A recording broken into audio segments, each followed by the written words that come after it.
Sa middle of nowhere. Middle of nowhere. Hindi.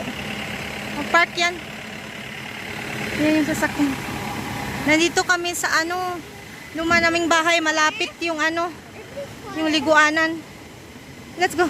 Is this forest? Yeah, it's forest. It's forest. Careful. It's forest.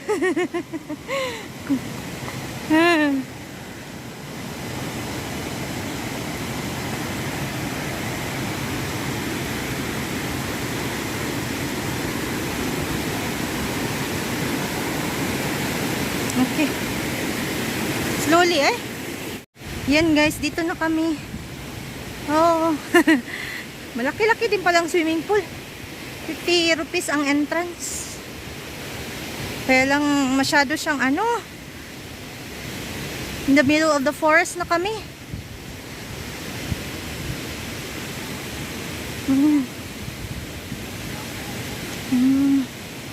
Swimming.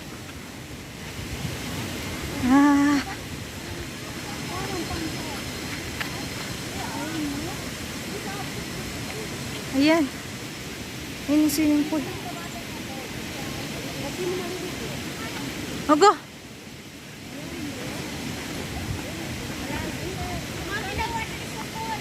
It's so cold?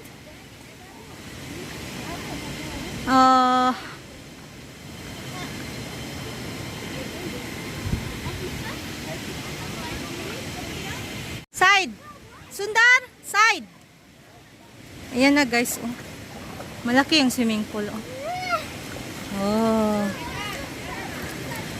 Watch your brother ha. Marunong nang kasi itong sa akin. Ayan, mag-swimming na kami. Mga nanay din, mag-swimming din kami. Mag-short lang ako. Isa kong short.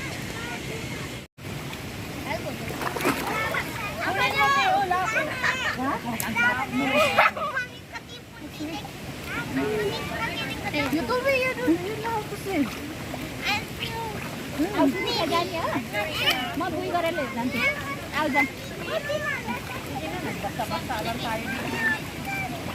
Nag-sit down dito. Sila dinirele.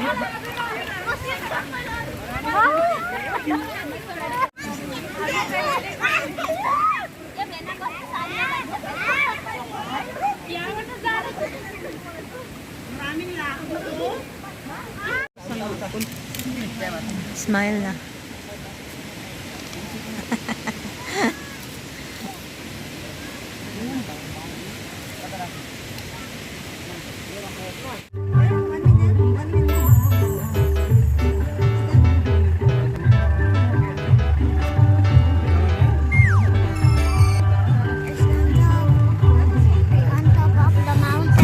Yeah, it's a tower.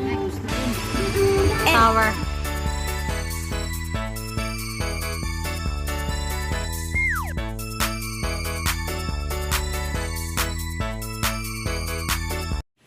Hi guys, bahay na tayo guys. Yan yung dinala ko. Ito, yung mga pinamili ko sa Chitwan. Ito galing kay Ate Carol. Ito doon binili ko kina Ate Carol, brown bread. Ito guys, ginawa namin ni Ate. Yung pastel. Pastel yan guys. Biscuits, tsaka mga gulay galing kay Ate. Yan guys, may pang-ulam na kami. Nas nga siya na melt. Ayan, dalawa. To guys, 3 kilos na manok. Hey guys, sakit ang ulo ko. Hindi ako nakatulog. Natutulog si mother-in-law. So, magluluto tayo. Siguro itong farsi na farsi. Ayan, or ito, ewan ko. Yung girawla, sirano. Luto tayong gulay.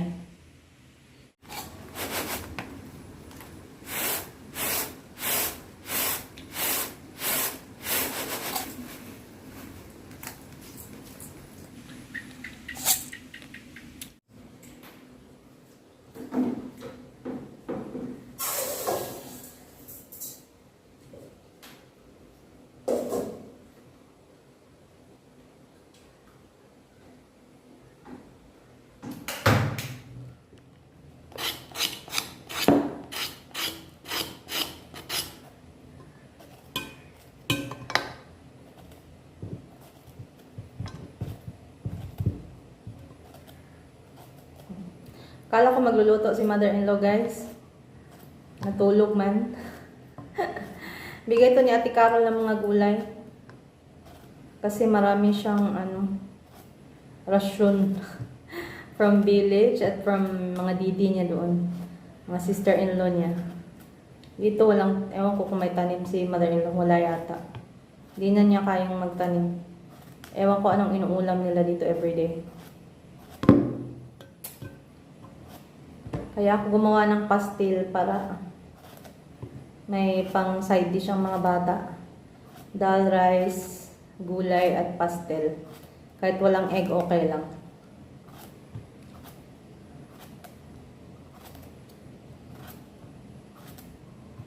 Sais na maliwanag pa. Sakit ang ulo ko eh. Nag-general cleaning ako sa CR, sa kwarto namin, guys. Inopen ko yung bed. Daming alikabok at mga papel, mga agiw. Ayan na yung ating terkari, guys. Ayan. Tsaa, kain tayo ng puff. Naglungag na ko, and then dal. Dilaw-dilaw yung dal eh.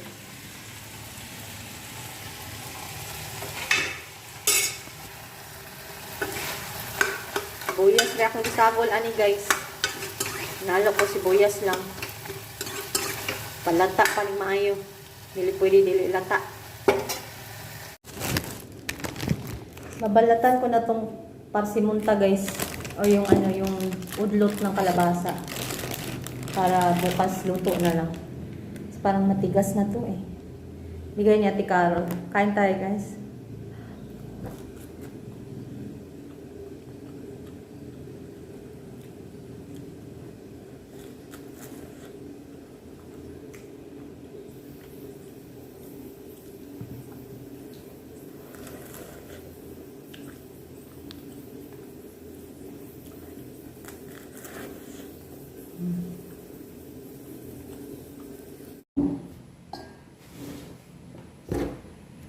Para bukas to, guys.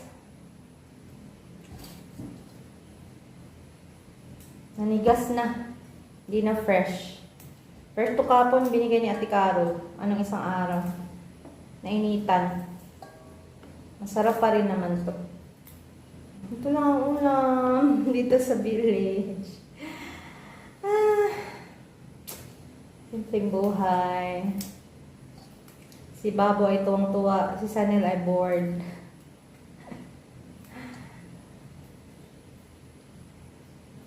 Natuwa ako, guys, sa bagong floor mat. Kita ko sa inyo.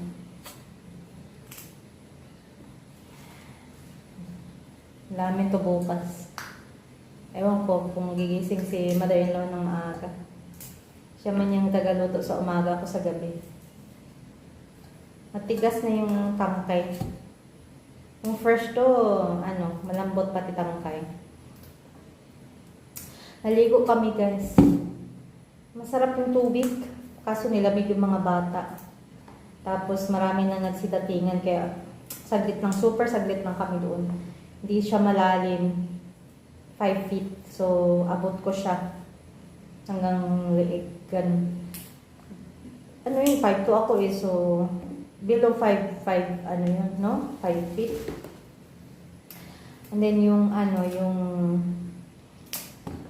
tubig, flowing siya. Hindi ko na napakita. Parang falls nang gagaling yung tubig yun sa pool.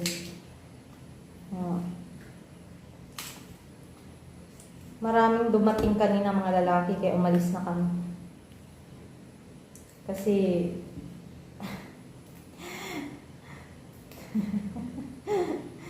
alam niyo na. Liit-liit ng pool na yun. Tapos, buti na lang maaga kami. Nauna kami. Kahit pa ba overflowing yung tubig, no? Basta maraming tao. Malayo siya, guys. Doon pa sa taas ng luma naming bahay. Taas-taas pa. Nadaanan namin yung daanan sa luma naming bahay doon sa taas. Malayo. Sabi niya, nireklamo si Ate Carol, sabi niya, ay, hindi ako pupunta dito. Kung ganito lang, kasi halubak-lubak yung daan. Tapos nasa tuktok.